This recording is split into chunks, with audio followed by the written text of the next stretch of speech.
welcoming viewers back to the Numismatic Series. The energy is designed to pull collectors straight into the experience. The narrator teases that today's deep dive is all about a coin that may look common at first glance, but beneath its copper surface lies a world of wartime history, minting intrigue, collector passion, and hidden value waiting to be discovered. As the excitement builds, the screen settles on a single shining example, a 1945 wheat penny in fine condition. Its warm color and softened features invite viewers to explore every detail of a coin that helped define an era. The 1945 wheat penny is far more than just a small piece of circulated change, it is a true artifact of the American home front during World War II. To understand just how meaningful this coin is, viewers are guided back to the year 1945. America was in the final stretch of war, with soldiers overseas preparing for the last major push in Europe and the Pacific. On the home front, families were stretching rations, factories were roaring with military production, and hope for peace was growing with each passing month. Amid this intense backdrop, the U.S. Mint continued striking millions of coins needed for the daily lives of Americans. Among these was the 1945 wheat penny, created from bronze as part of a long-running series that had already become a familiar presence in pockets across the nation. What makes the 1945 wheat penny historically important is that it represents the final full wartime year of traditional bronze cent production before the world changed dramatically in the months ahead. Though the 1943 steel cent had temporarily interrupted the bronze composition, the 1945 penny reflects the return to the classic copper alloy used for most of the Lincoln cent's early life. Each penny from this year was made of 95% copper, 5% tin and zinc, though the tin component was often reduced or eliminated due to wartime shortages. These coins are small but powerful reminders of how the nation balanced the demands of war with the practical needs of daily commerce. The narrator shifts to the design of this iconic coin. On the obverse, the portrait of Abraham Lincoln, sculpted by Victor David Brenner, stands as one of the most enduring images in American coinage. Even in fine condition, the detail of Lincoln's profile remains distinct enough to appreciate Brenner's artistry. The cheek, nose, and jawline will show wear, yet the outlines remain strong. The coat lines beneath Lincoln's shoulder are typically softened but still visible. This wear is a testament to decades of circulation and human contact. Above Lincoln's image, the inscription, "In God We Trust," arches with dignity along the rim. To Lincoln's left rests the word "Liberty," symbolizing the values he defended. To the right sits the date, 1945. For coins struck at Denver or San Francisco, a small mint mark, D or S, will appear just beneath the date. Philadelphia-issued coins feature no mint mark. Consistent with mint practices of the era, the narrator transitions to the reverse of the coin, where the wheat design, affectionately known among collectors as the wheat back or wheatie, displays its timeless charm. Two wheat stalks curve upward like protective arms cradling the central inscriptions. Even in fine condition, the wheat lines remain visible though not sharply defined. The words, 1 cent, appear in large, bold font at the center, followed by United States of America. Above these, E pluribus unum, completes the meaningful trio of national mottos. The reverse's simplicity is what makes it so beloved.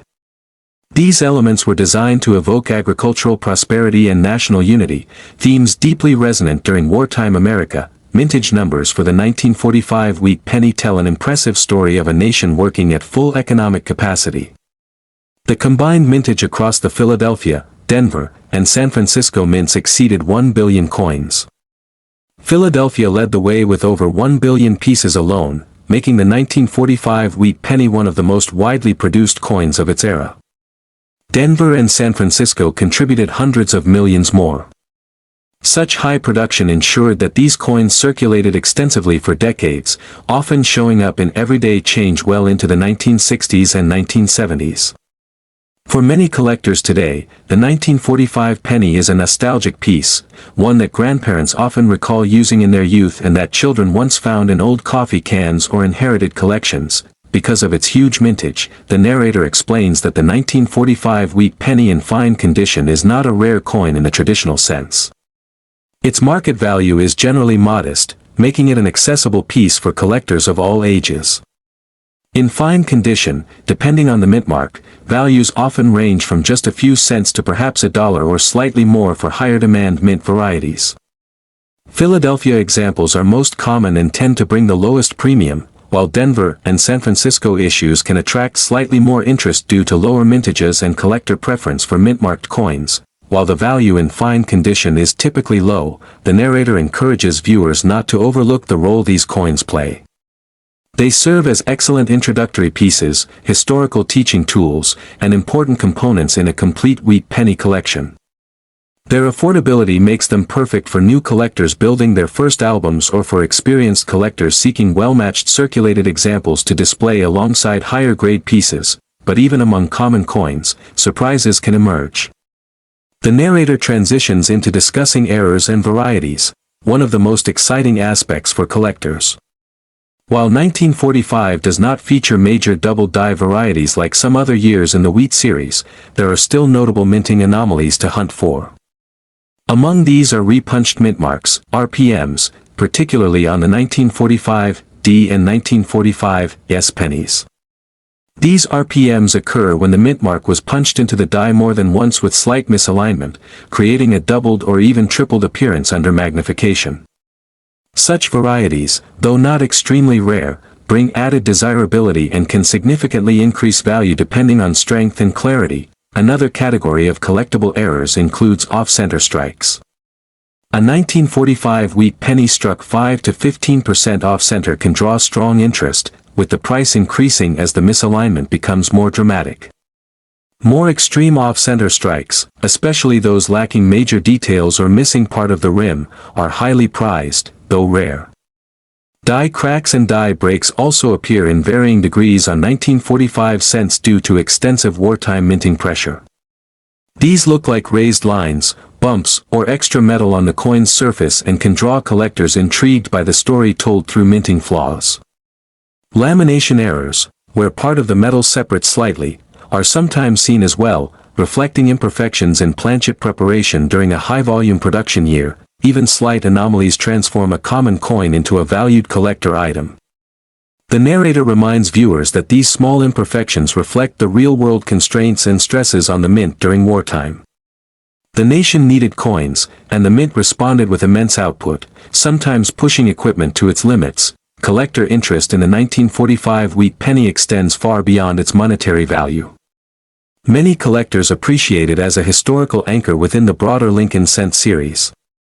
The Wheat Penny series, running from 1909 to 1958, is one of the most collected coin series in the world. Within this long timeline, the wartime years hold a special place. Collectors often group the 1945 penny with the wartime cents from 1941 to 1945, each representing phases of the nation's struggle and resilience.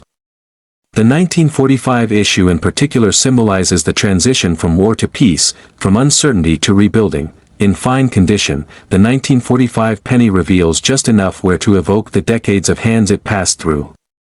The narrator encourages viewers to imagine a 1945 penny being used by a soldier's family to buy postage stamps for letters sent overseas.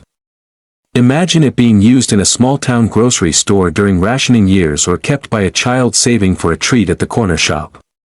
Each soft rim, each worn wheat stalk, and each faded detail tells the story of a coin that lived through one of the most transformative periods in world history. As the video continues, the narrator emphasizes that coin collecting isn't limited to high-grade or rare pieces. The everyday coins that touched millions of lives can be just as meaningful. A 1945 wheat penny in fine condition may not shine with mint luster, but it carries character, marks of a life fully lived. It is exactly the type of coin that encourages collectors to connect emotionally with history rather than simply admire rarity. Near the conclusion, the narrator reflects on how coins like the 1945 wheat penny inspire collectors to deepen their journey. Some viewers may begin hunting for a full set of wartime wheat pennies. Others may seek higher-grade examples or search for RPM varieties. Some may be inspired to research their family's history during the 1940s. Coins, the narrator reminds viewers, are not just objects, they are storytellers.